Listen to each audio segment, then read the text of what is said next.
All right, ladies and gentlemen, we're going to talk about imaginary numbers, and now it's going to be a quick and dirty review. You did all this in Algebra 2, so there's absolutely no reason I should even have to go over this, but just so that we have a good review on hand, and just in case you needed it, here we go. Remember that you have the set of all numbers. You initially have counting numbers, 1, 2, 3, etc. Then you move out from there. You have 0, 1, 2, 3. Moving on beyond that, you move to integers, -1. 0, 1, 2, 3. Then you move beyond that. You move to -2.1, 5.3, 1/4, 6 and 1/4. You start talking rationals.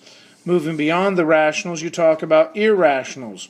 You start talking about pi, 3.1415, etc., etc., etc., forever and ever and ever and ever. So you have irrationals.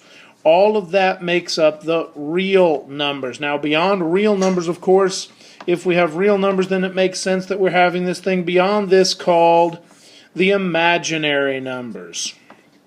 Now, so if you have imaginary numbers, there's only one imaginary number, and that is I. Okay?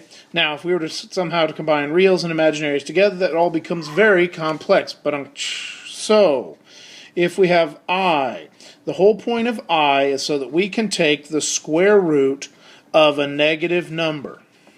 Now, if I can take square roots of 1, 2, 3, 4, can do, some of them turn into decimals. I can take square roots of 0, 1, 2, 3, 4. I can take square roots of 5.3. What I can't do is I can't take the square root of a negative number. So all we do is we say, well, why can't we just separate the negative from the number so that now we can take the square root of the number and multiply it by this thing that's left, this square root of -1. Because if I take any number times -1, I get a negative number. Now, using this idea, they say, fine, well, instead of writing square root of -1, let's give it a name. It's this imaginary number, so we're going to call it I. So I equals the square root of -1. That's where it comes from. That's its purpose. That's its usage. Now, it, of course, has multiple uses beyond that, but that's not really what we're up to. So once we have what I is, we need to figure out what does I need to be used for. So if I have I squared, well, that's the square root of -1, but it's squared. Well, square and square root cancel one another out, leaving -1. If I have I cubed, that means I have the same thing as I times I squared. I to the first, I squared equals I cubed. That makes sense. But I squared we already determined is -1, so it's I times -1, or negative I. If I have, on the other hand, I to the fourth, that's really I squared times I squared. I squared is -1, I squared is -1, -1 times -1, well, two negatives make a +1. That means if I have I to the 53rd power. I to the 53rd power means I'm going to take and I'm going to divide it and figure out how many groups of I to the 4th I can have. Because every group of I to the 4th that I have equals 1. And 1 times 1 times 1 times 1 times 1 as many times as I need. Now, the closest thing I have to 53 that divides by 4, I got 48. Well, that's nice and divisible by 4. So 52 would be divisible by 4. So what I have is I have I to the 52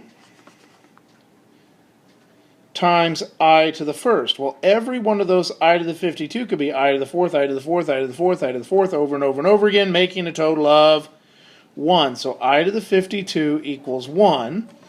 I is left over, leaving square root of -1. Square negatives on the inside, of course. And so the answer here is I, or square root of -1. So any number power of I, you simply find the multiples of 4 within that number and figure it out. So I to the 80th is 1. I to the 81st is I to the 82nd, -1. I to the 83rd, I to the 84th, you're back to 1 again. So that's imaginary numbers. Now, of course, if I take imaginary numbers like 2 times I, ooh, that's 2 i's, there you go. That is a purely imaginary number.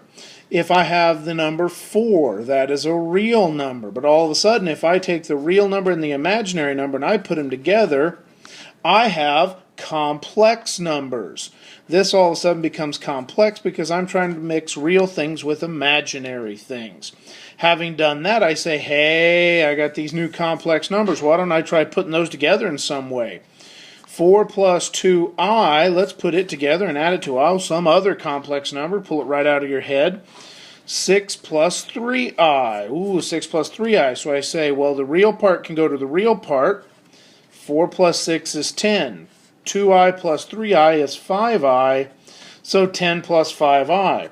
4 plus 2i minus 6 plus 3i. Now, one thing we need to be careful of is putting parentheses in because we're not subtracting 6, we're subtracting the entire quantity. So if I do that, I need to give away the negative and fix that so that now I have 4 plus negative 6 is negative 2. 2 plus negative 3i, negative 1i or negative I.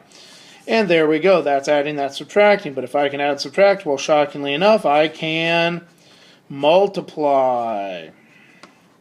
Now, you'll notice with multiplication, I have two parts. Well, anytime I have two parts separated by a plus sign, that's a binomial. Two parts separated by a plus sign, that's a binomial. I must FOIL. So here we go. First times first, 24. Outer times outer.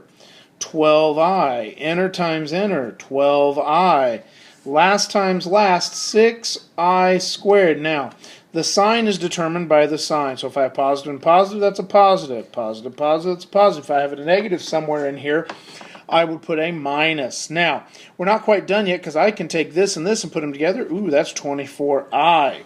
The other thing, though, that happens is, wait a minute, if we look back at our previous sheet, we know that I squared equals negative 1. So if I squared equals negative 1, that's really 6 times negative 1, which is negative 6.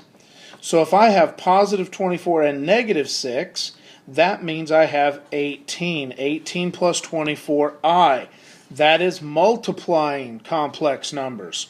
Now, if I can add, if I can subtract, if I can multiply, then not shockingly enough, I can divide. 4 plus 2i divided by 6 plus 3i. Now, to do that, I'm going to stack them up. 4 plus 2i divided by 6 plus 3i. Now, to do this, it's just as if we had a square root in the bottom. Because remember, I is a square root. So what we do in the case of a square root, 1 over 4 plus root 3, we would multiply by the conjugate, 4 minus root 3, 4 minus root 3. So we're going to apply this rule here. We're going to apply it here. We're going to use the conjugate, but now it's a complex number, so it's a complex conjugate. Using that, I'm going to multiply the bottom. I'm going to come up with 36, first times first, outer times outer, inner times inner, last times last. The difference is negative 18i and positive 18i are going to cancel out, leaving 36 plus 9. 36 plus 9, 45 on the bottom. On the top, we're going to have to do it. I have 24 minus 12i plus 12i. And we're going to get a minus 6i squared. Now, by the way, in this case, our middle term is indeed going to drop out, but that does not happen very often. So in this case, we end up with 24 minus 6i squared. Remember, the I squared is really a negative 1, so it's plus 6. We come up with 30 over 45, or simply 2/3 in this case. Now, again, the bottom should always drop out. The top, it's rare that it does. So, moving on from there. Again, quick and dirty. But you did this in Algebra 2. There should be no reason I should have to reteach it in pre-calculus. So, with that quick reminder, you need to be able to do that as we move forward. You also have some homework coming.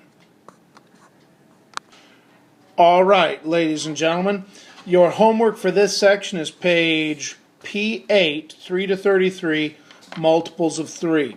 So you can pause and write it down. Make sure you do the quiz for each of the following sections as we do them.